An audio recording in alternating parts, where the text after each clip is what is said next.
Question है मेरा, ये सवाल तो है। है कि ईडी ने शायद ओपी श्रीवास्तव का भी नाम दिया है, कैसे आप कह रहे नहीं हैं? नहीं, न्यूज हो रिपोर्ट पर मत सकता है, हो जाइए। सकता है मेरे नॉलेज अनिल में नहीं हो, अब्राहम का लेकिन नाम है तो अनिल अब्राहम का नाम है तो ओपी श्रीवास्तव का नाम कैसे नहीं होगा?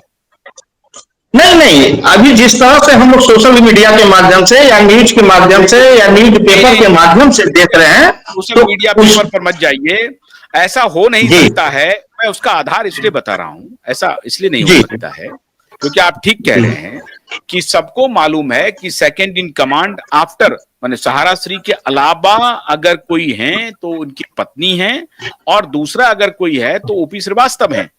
अब ओपी जी श्रीवास्तव, अगर ओपी श्रीवास्तव का नाम नहीं होगा और अनिल अब्राहम का नाम होगा, ये कैसे हो सकता है?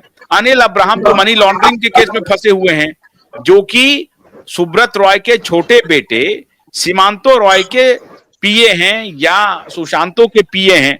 वो तो उनके पोस्ट जो भी हो, लेकिन फंक्शनल जो उनका काम है वो उन दोनों बेटों के पीए के रूप में है अनिल अब्राहम का।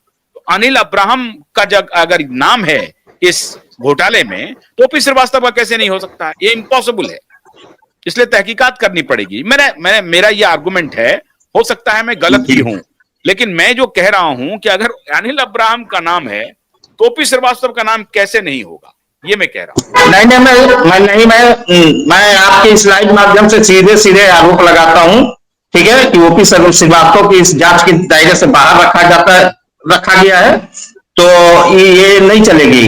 देश के 65 करोड़ की जो आबादी इससे प्रभावित है, और कुछ चंद लोगों को बचाने का जो काम किया जा रहा है, और इसको बचाने में भी जैसा आपने कहा सर कि केंद्र सरकार, तो मैं ओपन, हम लोग आज नहीं बहुत पहले से बोलते आ रहे हैं कि ओपन ओपन में हम लोग बोलते हैं कि इसमें केंद्र सरकार की कहीं ना कहीं कुछ मिली भगत है, कुछ हाथ है। यदि ऐसा नहीं रहता तो जो भी इसमें इतना बड़ा गमन हुआ है, इतना बड़ा फ्रॉड हुआ है, उन लोगों के विरुद्ध कुछ कानूनी कार्रवाई होना चाहिए। उनकी संपत्तियों को, यानी सहारा संस्थान की जो संपत्ति है उसको जब्त होना चाहिए, लिक्विडेट करा करके। ये जो 13 करोड़ निवेशक है और 13 करोड़ के माध्यम से जो 65 करोड़ की जनता प्रभावित हुई है, उसके लिए कुछ न कुछ सॉल्यूशन निकालना चाहिए। इस तरह से व्यक्ति विशेष का जो है रक्षा नहीं होना चाहिए। लेकिन इस जांच से यही दिख रहा है कि कुछ व्यक्तिगत लोगों को जो है गुमनाम किया जा रहा है, बचाने का प्रयास किया जा रहा है। ऐसा नहीं होना चाहिए। तो खैर, इसको हम लोग होने नहीं देंगे। हम लोग अलग अलग मंचों से इसको उठाते रहेंगे। ये तो बड़ा अशोक जी, मैं थोड़ा काउंटर करता हूं मैंने, और इसलिए कहता जी हूं कि थोड़ा जी सवाल के लिए सवाल कर रहे हैं। अब हम जी ये कहें कि अब वीरप्पन जो थे वो चंदन तस्कर थे। अब साहब वो चंदन तस्करी हो रही है, चंदन तस्करी किए जा रही है, तो जिसके जमाने में तस्करी हो रही है उसको कुछ नहीं कह रहे हैं आप लोग। अब जब तस्कर को कोई दूसरी सरकार पकड़ रही है, पकड़ने की कोशिश कर रही है, तो कह रहे कि नहीं मिली भगत से हो रही है। आपको मैं ये जानना चाह रहा हूं कि भाई अभी भाजपा गवर्नमेंट का ये कहना है कि भाई अखिलेश जी की सरकार में आप बारे न्यारे किए, कांग्रेस की सरकार में आप बारे न्यारे किए, 10 से लेकर के 14 तक के 14 में मोदी जी आए हैं ना, उसके बाद उस पर कार्रवाई शुरू होती है। और फिर एक सेकंड जरा होल्ड कीजिए,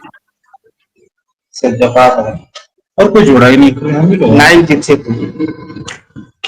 ये रिकॉर्ड है।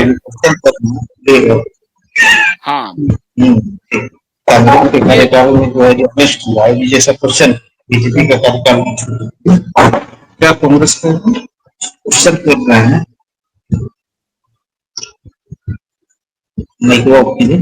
हाँ, तो मैं ये कह रहा हूं नागेंद्र जी कि अभी जो सरकार ने कार्रवाई की है उसमें फिर आप लोग ये निकाल रहे हैं कि नहीं नहीं सरकार किसी को बचा रही है। अभी ईडी ने चार्जशीट फाइल किया, ये नहीं किया?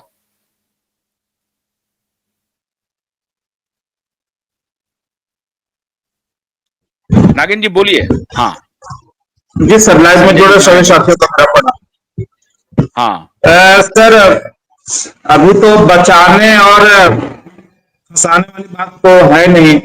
ईडी एक देश की संवैधानिक संस्था है, और ईडी बहुत सा जांच इस देश में बहुत दूध का दूध और पानी का पानी किया है, और उनकी जांच के आधार पर बहुत लोगों को इस देश में सत्ता भी गंवाना पड़ा है, जेल भी जाना पड़ा है, पनिशमेंट भी हुआ है।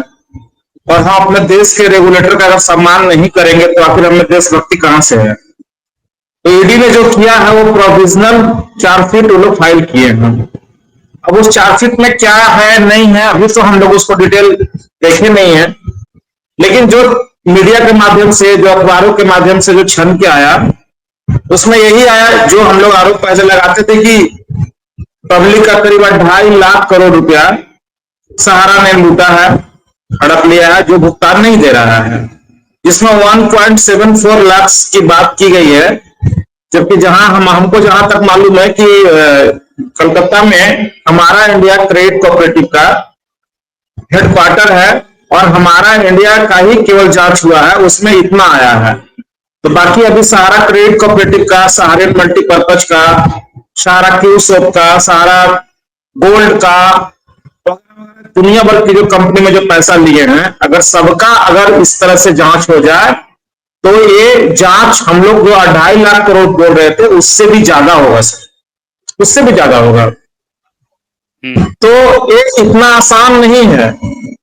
हमारे समझ से हम लोगों ने पहले भी कहा था, आज भी कह रहे हैं कि पूरे दुनिया में, भारत की छोड़ दीजिए, पूरी दुनिया में इस तरह का फ्रॉड नहीं हुआ है आज तक। आपने सुना होगा, चाहे वो चारा घोटाला हो, अलकतरा घोटाला हो, 2G स्कैम हो, चाहे जो भी स्कैम हुआ अपने देश में, चाहे अन्य देशों में भी बहुत सा स्कैम हुआ है, उसमें सरकार का पैसा लूटा गया था, सरकार का पैसा लूटा गया था, जिससे कि डायरेक्ट वहां की जनता इफेक्टेड नहीं हुई थी। लेकिन सहारा का स्कैम ऐसा स्कैम है जिससे कि सीधे सीधे जनता ही इफेक्टेड हुई है।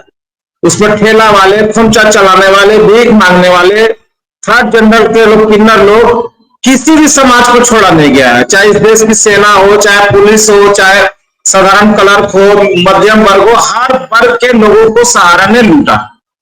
एक बहुत बड़ा स्कीम है और मैं समझता हूं कि इसमें ईडी जो भी काम किया है वो बहुत ही सराहनीय है, लेकिन ये काफी नहीं है।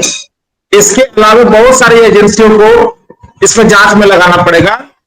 और सबसे मेन मुद्दा की बात है कि जांच के साथ साथ इनके ऊपर कार्रवाई और साथ ही साथ पैसा कैसे पब्लिक को वापस मिले बहुत आसान तरीके से, इस पर काम करना होगा सर। और उसके लिए नागेंद्र जी, जो भी तरीका है